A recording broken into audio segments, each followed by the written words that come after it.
नमस्कार, मैं रविंद्र कुमार और आप देख रहे हैं मेरा YouTube चैनल जनमत। आइए, आपका स्वागत है। आज मैं कुछ विशेष स्थिति और परिस्थिति पर बात करना चाह रहा हूं। दोस्तों, जैसे आज 21 अगस्त है और देश के ढेर सारे संगठन, ढेर सारे नेता और ढेर सारे सामाजिक संगठन आज भारत बंद का आह्वान किया गया है। ये भारत बंद आखिर क्यों भारत बंद किया जा रहा है? पूरे भारत को बंद करने के पीछे आखिर क्या उद्देश्य हो रहा है? लोगों का क्या उद्देश्य? आखिर ऐसा समय क्यों आ रहा है जब हम अपना सरकार चुनते हैं और हम अपनी वोट देकर के सरकार बनाते हैं और फिर उसी सरकार को बताने के लिए, रोकने के लिए, समझाने के लिए हमको भारत बंद करना पड़ता है? आखिर क्यों? क्या इस भारत बंद से इस देश को क्षति नहीं पहुंचती है? क्या पहुंचती है, लेकिन ऐसा स्थिति ही हम क्यों आने दें? इसके लिए हम लोगों को सोचना पड़ेगा। आइए, सबसे पहले मैं बात करूंगा आपसे कि हम भारत को बंद कर रहे हैं और इस भारत बंद करने से क्या फिर आगे भी करना पड़ेगा? ये समस्या यूं ही बरकरार रहेगी? तो इसके लिए हम लोगों को करना क्या पड़ेगा? साथियों, नौजवान देश के भविष्य, सबसे पहले तो हमारे युवा वर्ग को सोचना होगा कि देश में आखिर हो क्या रहा है। बड़ा ही दुख की बात है, आजादी के आज हम अमृत महोत्सव मना रहे हैं और इस 75 वर्ष बीत जाने के बावजूद भी, 76 वर्ष बीत जाने के बावजूद भी, जैसा कि हाल फिलहाल में हम लोगों ने 78वां स्वतंत्रता दिवस मनाया 15 अगस्त 2024 को, लेकिन फिर भी आजादी के 75 वर्ष के ऊपर 78 वर्ष बीत चुका है, लेकिन आज भी समस्या बरकरार है। आखिर इस समस्या का निदान कैसे होगा? इस पर हम सबको सोचना होगा। जैसा कि हम आपको बता दें कि एक छोटा सा देश बगल में हमारे ही रहमो करम पर पलता है, बढ़ता है और चल रहा है, नेपाल। आप कभी यदि वहां के, चाहे लहान हो या धरान हो, उस हॉस्पिटल में जाइए और वहां का स्थिति देखिए क्या है। साफ सफाई से लेकर के डॉक्टर का मरीज के साथ व्यवहार और वहां पर आपके साथ जो बातचीत किया जाता है पेशेंट के साथ, वो व्यवहार देखिए। और एक हमारा भारत है, इस भारत में बड़े बड़े हॉस्पिटल में, जैसे एम्स हो गया, पटना पीएमसीएच हो गया, ऐसे ऐसे जगह पर लोगों को काफी तकलीफें हो रही है। इस देश की जनता एक एक मत देकर के देश के नेता को चुन रहा है और देश का नेता का जब अपना इलाज कराने का समय आता है तो इस देश से निकल करके दूसरे देश में इलाज करवाने चला जाता है। इसका मतलब है कि आप जो कानून, जो नियम और जो सिस्टम बना रखे हैं, वो सिस्टम आपका गलत है और आप के द्वारा जो इलाज करवाया जा रहा है, आपके द्वारा जो हॉस्पिटल बनवाया गया है, वो बेहतर इलाज नहीं दे रहा है। इसलिए तो आप यहां से निकल करके दूसरे देश में चले जाते हैं इलाज करवाने के लिए। और यह जनता जो आपको दे करके इतनी बड़ी सरकार बनाती है, वो सरकार अपना तो इलाज कराने के लिए विदेश जाती है, लेकिन यहां के आम जनता को बस यही सरे गरे हॉस्पिटल में आप छोड़ देते हैं। बड़ा दुख है और बड़ा ही कष्ट होता है ऐसी स्थिति को देख करके कि हम टैक्स देते हैं, हर एक चीज में टैक्स देते हैं। घर से निकलने के बाद आप सड़क पर जाइए तो वहां भी टैक्स देते हैं, क्योंकि टैक्स देते कैसे हैं?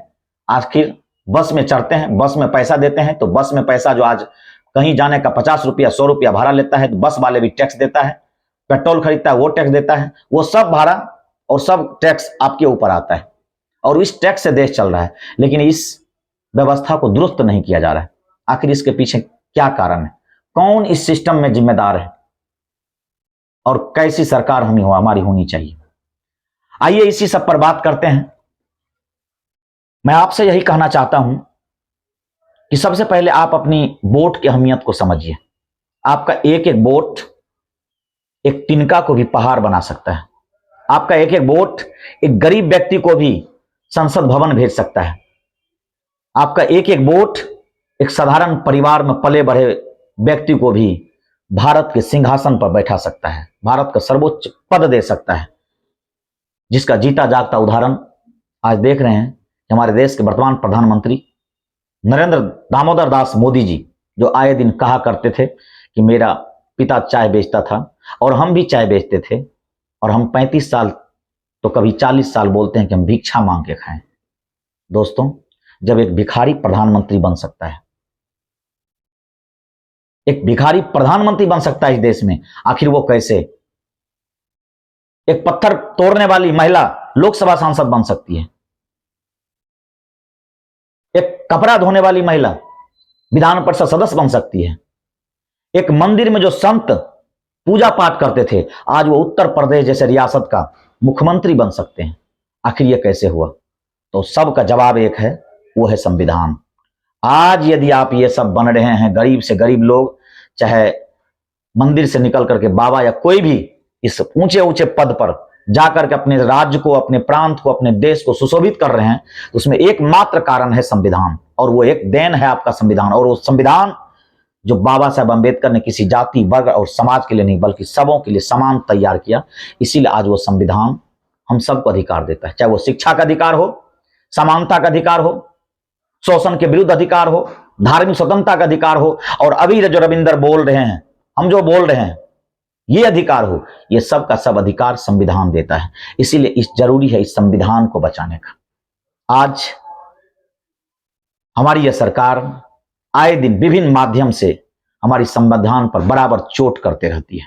जैसा कि आप जानते होंगे कि देश के बड़े बड़े पद, जैसा कि यूपीएससी है, यूनियन पब्लिक सर्विस कमीशन के माध्यम से आईएएस, आईपीएस जैसे जैसे पद को भरा जाता है, बड़े बड़े परीक्षा का आयोजित किया जाता है। आज उस परीक्षा में हमारी यह सरकार लेटरल एंट्री के माध्यम से देश के बड़े बड़े पद पर लोगों को भरा जा रहा है, जो यह बिल्कुल न्याय नहीं, न्याय संगत नहीं, अन्याय है।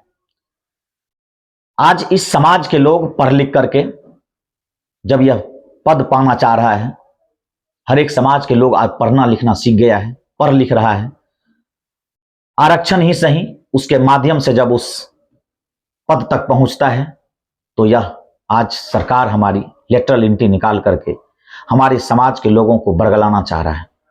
दोस्तों, आज आप 21 अगस्त को भारत को बंद कर रहे हैं। जिस दिन आप वोट गिराने गए थे, शायद उसी दिन याद यदि वो सोचते तो आपको यह भारत बंद करने की नौबत नहीं मिलती। आप जाति के नाम पर, धर्म के नाम पर, मजहब के नाम पर उस समय वोट डाल देते हैं, लेकिन बाद में आप रोड पर निकल करके आंदोलन करते हैं, बाद में आप सड़क छाप बन करके आंदोलन करते हैं, और ना जाने कई बार इस देश के नौजवान अपने हक और अधिकार की जब आवाज उठाते हैं तो उसको पकड़ के जेल के सलाखों के पीछे ठूस दिया जाता है और उसका वही जिंदगी बर्बाद हो जाता है।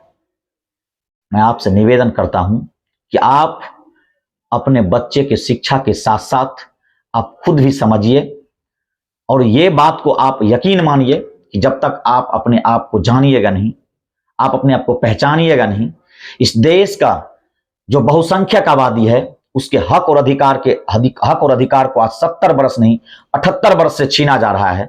इस अधिकार पर बैठने के लायक लोगों को भी बैठाया नहीं जा रहा है।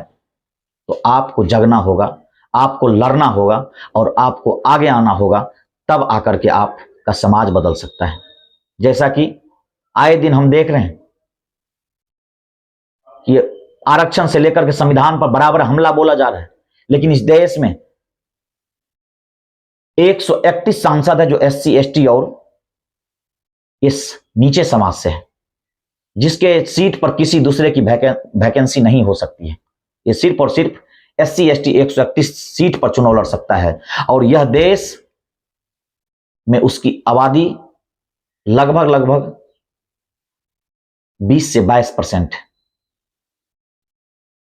और तब जाकर के इस देश में उसके अधिकार को छीना जा रहा है। और उस अधिकार को छीनने के लिए हमारे देश के सरकार से लेकर के तमाम मीडिया तंत्र लगा हुआ है।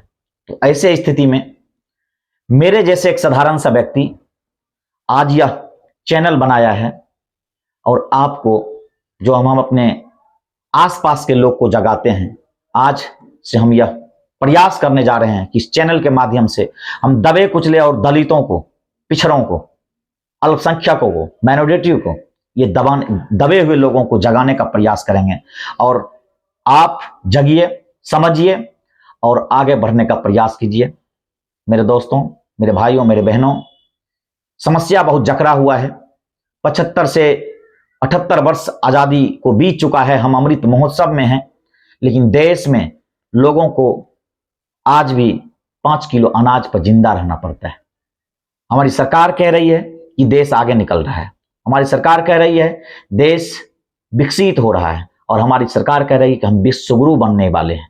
लेकिन सच्चाई यहां है कि 80 करोड़ आबादी, 1 अरब 35 से 40 करोड़ की आबादी में 80 करोड़ आबादी 5 किलो अनाज पे जिंदा है, और उसके लिए जाकर के लाइन लगता है।